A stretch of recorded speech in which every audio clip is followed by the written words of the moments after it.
That's why we out here, is we want to correct that being a thing. That shouldn't exist amongst our people. If we gonna claim that the God in His Bible is who we put first, this is what we believe and this is what we stand on, okay, cool. Well, it should be no problem whenever we read regulations that our Father prescribed for us to live by, then all of us should collectively be able to stand on and be like, that's how I'm gonna raise my family, that's how I'm gonna live, that's what I'm gonna go by. It should be no issues. But if there's an issue, then we need to bring in the question whether or not those statements of what you believe in or who you love, that needs to be called into question. I tell them pull up, the show didn't stop. This spot is good enough to teach to the flock. We go to war for our people every time. Just cause we know it's done, we gotta watch. We hit the streets to bring in the strangers. Preach to the hood, we used to the danger. Whether it's sunny or whether it's storm, we gotta bring them the word of the Lord. Here's coming about a mile away. War cry got the block shaking. I ain't made it, but What I would say is this: is majority of us grow up in a house and with an upbringing that our parents taught us to put God first in our life. Like we majority grew up in a culture to whether or not people live by it or not, they put it out there that, you know, I'm gonna thank God first. We see it on TV, God first this. But for some reason, when we try to see that in application as far as us obeying what God said to do and letting that show in our life, it's never usually that way. It's only almost just this. You see what I'm saying? Because when we read things that Him being our Father, He gives us instruction on what He wants us to do, how He wants to eat, dress, treat one another, raise children, build families. When He gives us these instructions, we oftentimes find a lot of reasons not to do it. Because anybody can easily, for an example, murderers. The brothers, the young men that's out here, they gunning each other down. They can easily make a way to justify why they're doing it. In their mind, they've already done so. And that's why they feel okay by doing it. They told themselves, well, I don't have a choice because I got other brothers out here who want to kill me. So I got to be willing to kill at a drop of a dime. You saying, or maybe to defend myself, I need to play offense a little bit. So any of us could make that that immoral decision to justify not doing what God say. But the question is we looking for individuals. If you say that you believe in God and you love God, are you going to let your life show that by any means necessary, doing what He say to do? Right? Because we got sisters, I gotta find the pictures just so I can have it, because I bring it up all the time.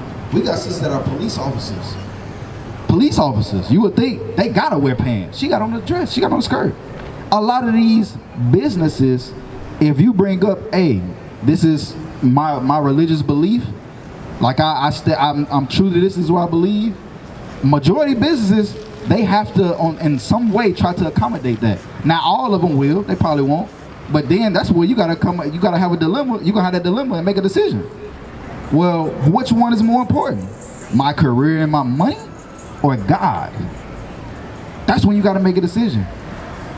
Because God, we see that He put Abraham in that position by tempting him with his son. What decision did Abraham make? He put God first. Right. We see all these examples in the Bible, but when it comes to us in modern day, we like, I need that money though. I gotta get a house, I gotta eat, I gotta do this. So all those things are above God then. And He gets whatever's remainder, whatever you can do. You serve Him when it's convenient. Whenever it's convenient and everything go right, then I got God. But everything else, I gotta sacrifice Him for everything else. We can't live like that. Right. And if we live like that, that's a testament to why society look the way it look. Right. Because ain't nobody putting God first. You just say you do. Nobody putting God first. It's my appetite first. And that's a problem. Read it. This is Romans chapter 12, verse 2. And be not conformed to this world, but be ye transformed by the renewing of your mind. We've become accustomed to adjusting to whatever society makes normal. That's what we conform the way we think and how we behave to. Whatever society says is normal, that's what that's the norm.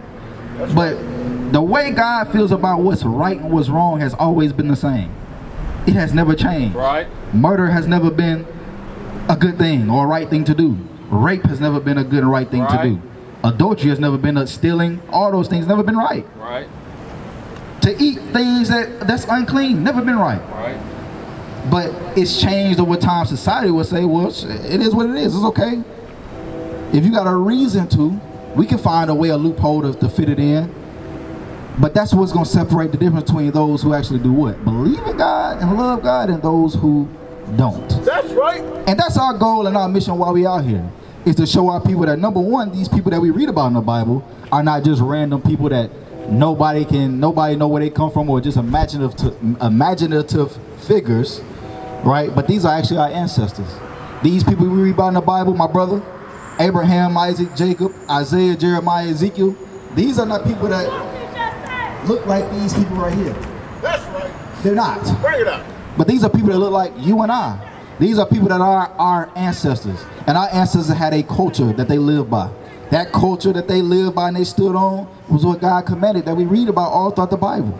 And when these people did it, everything went well. Right. It was no issues.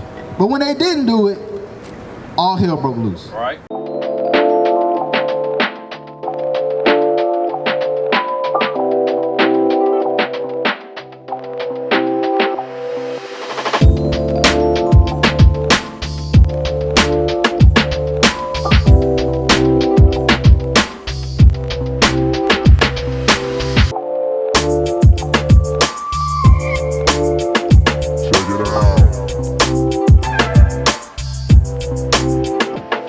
So now we gotta ask ourselves the question: are we descendants of these children, and God's morality didn't change, His rules, His expectations didn't change, and then we making the same mistake? Well, now we can get an understanding of why it seems like everywhere we go, where we live, as a race, hell's breaking loose. Our households are destroyed. We got single mothers, single parents trying to raise these kids by themselves. You got women, you got men and women that's abusing pills, weed, whatever drug they can find to numb their reality, and you got brothers hating each other, killing each other, and throwing their life away, going into prison. Hell is breaking loose in our communities. And it ain't by mistake, it ain't by some coincidence. It's because the rules and regulations God gave us, we do not follow. And that's the truth. My brother, what you think about that? You believe in the Bible? What you think about that? Do you think that if we follow what God commanded in the Bible, it will make a difference in what we see every day? Right? So why do you think we don't? Freedom of will. I said freedom of will? Yep. But see, that's interesting though. Titus 1:16. That's very interesting. I'm glad you said that. You said freedom of will, right? But here's the interesting part. The stats show that 80% of our people in this country would say they claim to be Christians. That's what the stats say. And they're doing that by freedom of choice, or by what you would say free will. They decide that they believe in this book or they believe in God. So the question is well, how both of those things could be true? How is it that we got a church on every corner, our community is the condition that it's in, but 80% of us believe in God, so to speak? Shaq to me. How? Fuck freedom. You scared? I should have How? Don't pay her no mind. Don't pay her no mind. We gotta ask ourselves that question. Now the answer to that is this right here. Watch this. Read that. This is Titus chapter 1, verse 16. They profess that they know God. Come on, walk up, sis. Just so you can be a... Okay, I want you to listen to this though, because this is something I do want you to think about, and this is something that we gotta think about. Okay, give us a second, sis. Talk to the brother right here. Talk to the brother right here. This is Titus chapter 1, verse 16. They profess that they know God, but in works they deny Him, being admirable and disobedient. Abominable. Read it again. And being abominable. And read it from the top. Read it from the top. This is Titus chapter 1, verse 16. They profess that they know God, but in works they deny Him, being abominable and disobedient, and unto every good work a reprobate. This is the situation with a lot of our people today. Is that our belief begins and ends with just this. You know what I'm saying? When God come up in conversation, we only answer these things one way, but it don't get showed day to day on the way that we live. You know what I'm saying? And that's the reason why everything looks the way it looks. And that's why like I said earlier, sis, that's why we out here, is we want to correct that being a thing. That shouldn't exist amongst our people. If we gonna claim that the God in His Bible is who we put first, this is what we believe and this is what we stand on, okay, cool. Well, it should be no problem whenever we read regulations that our Father prescribed for us to live by. then all of us should collectively be able to stand on it and be like, that's how I'm gonna raise my family, that's how I'm gonna live, that's what I'm gonna go by. It should be no issues. But if there's an issue, then we need to bring into question whether or not those statements of what you believe in or who you love, that needs to be called into question. It needs to be called into question. If that can't be, if we can't sacrifice our life for this, and whether it's convenient or not, then we need to question whether or not God is first or not. We can't just serve, you gotta think about it, we can't just serve God when he's convenient. Otherwise, if that's the case, God is the one serving you, not the other way around. That's how it is. We have to fix that.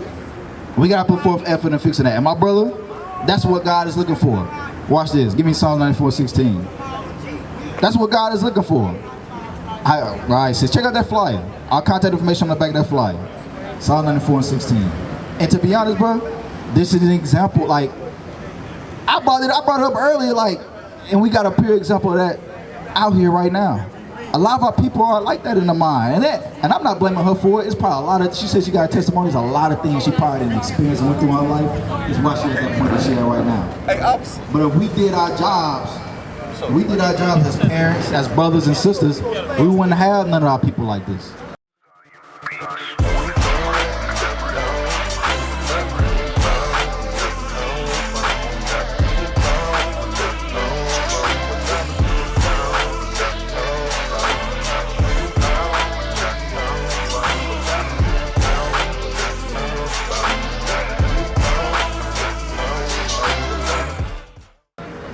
Yes. He said, there's neither bond nor free, neither male nor female. We all one in Christ Jesus. So I just brought him over here for you to explain that scripture. That's very good, because I would love to talk about that verse. I do want to read this first, though. Yeah, go ahead. Okay. This is Psalms chapter 94, verse 16. Who will rise up for me against evildoers?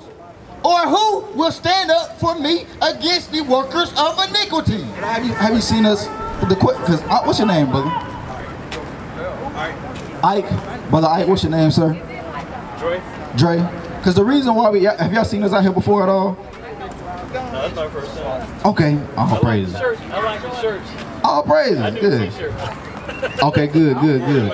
Because the reason we out here is we want to try to show our people, first and foremost, that what our history is in this book, in the Bible. A lot of us, we believe in the Bible, but a lot of us don't really have a historical connection to it, or we feel like we don't have a historical connection to it, when it's not true.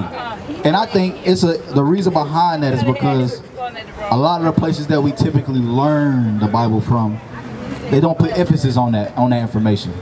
You know, it's mainly just, a lot of it is faith-based, which faith is a part of it for sure. That's right. But a lot of it could. Without faith, it's impossible to please God. That's right. I agree. That's scripture. I agree for sure.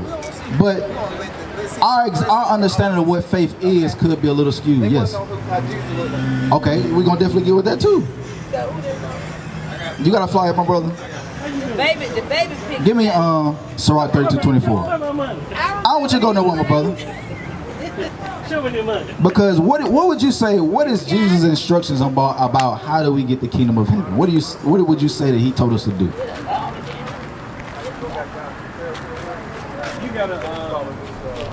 You gotta keep his well. You gotta keep his commandments. You gotta have his character. Basically, you gotta have the character of Christ in order to enter those gates. You gotta keep. We need to keep trying to fix this out. You gotta have love in your home. So the character of God is love. God is love. I agree. Yeah. So you gotta love. If you love, then you keep my commandments. Absolutely. Now would you say that in this present year, a lot of the people that would say that they are Christians or believe in the Bible, love God, do they live that way? In the way that you describe? Why is that the case? Because there's sin in the world. There's a power in this world other than God, and it's Satan. I agree. I agree. Yeah, and so there's certain situations, and if they're not in the Bible, taking the right path, then they're going to take the wrong path. I agree with you. Do you think there's a lot of places, or I'll say a lot of churches, that don't put emphasis on what you just said as far as us following and keeping the commandments? There we go. They keep the first day of the week. There we go. Versus the seventh day. There we go. The Bible never blessed the seventh. I mean, the first day. He only blessed it at creation. You got to go back to when it was first mentioned. Exactly. So he said, remember the Sabbath day and keep it holy. The Bible said he was it Genesis 2:7, something like he finished his work. Yes. He all the, everything that he created and finished, and he blessed it and he hallowed it, and all his work was finished. Okay, so that, yes, I agree. The seventh day. He said, remember the Sabbath day and keep, because he knew they were going to be enslaved. You know they're going to be enslaved, and all that stuff is going to be kind of wiped out of their mind. They're going to be stripped of their heritage. So what would you say is how we keep the Sabbath today? Yeah, try to keep it holy. Yeah, I'm saying, what is that? God's grace. What is that? How do we do that today? Well, you don't do your own. You're not speaking your own words. You're not doing your own. I don't watch games. I don't do anything I do during the week. I worship God. I spend time with Him for especially those 24 hours I can. I don't speak my own words. I don't do my own thing. I don't involve myself in circular activities. I don't work. That's good. So the reason I'm asking, because a lot of these things we do need to define. I worship. Yeah. A lot of these things we do need to define, because, like, say for instance, I say, well, not doing my own pleasures, not using my own words. That can get kind of, that's true, but it can get kind of confusing if we don't clarify. Because it'd be like, don't say my own words. What does that mean? I can't say hey to nobody? That's my own. I can't say, you see what I'm saying? You're good on the Sabbath, but you're not supposed to be doing any work. You're not supposed to be enjoying the pleasures of the world. Well, somebody get pleasure by sleeping. Well, you got to get rest. That's the day of rest. But if I get pleasure by sleeping. So this is what I'm saying. This is why we got to use the Bible to define Exodus 6. Rest is a doctrine. What if you get pleasure from eating? The 8 natural laws. Exodus 16:23. It's like the 10 moral laws. What if we get pleasure from eating though? That's a natural law. What you mean, natural law? You're supposed to eat. He told them what to eat. Genesis 1:29. But you say not to do your pleasures. No, it's a necessity. I ain't disagree with you. I'm just saying, I'm giving you examples about why we need to use the Bible. Watch this. This is Exodus chapter 16, verse 24.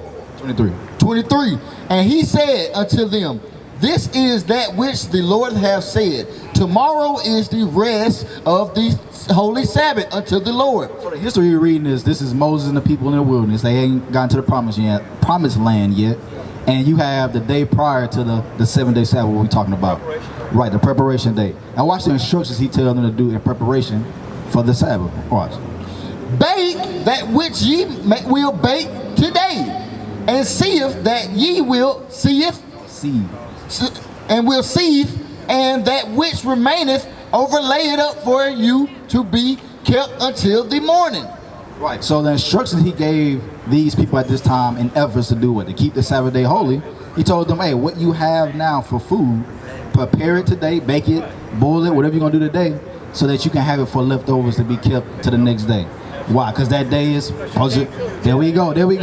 So we ain't supposed to cook, we ain't supposed to work, going to... You got to learn that. You don't know that, so you got to teach them. I agree with you. And guess what? That's the purpose of us being out here.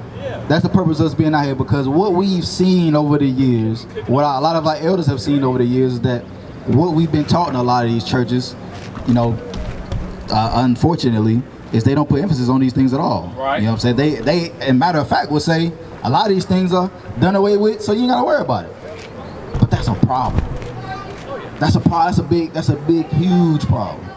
What is a nation?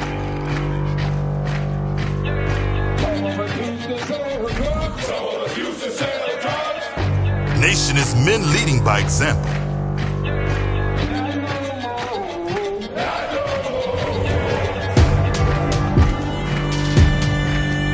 Nation is family.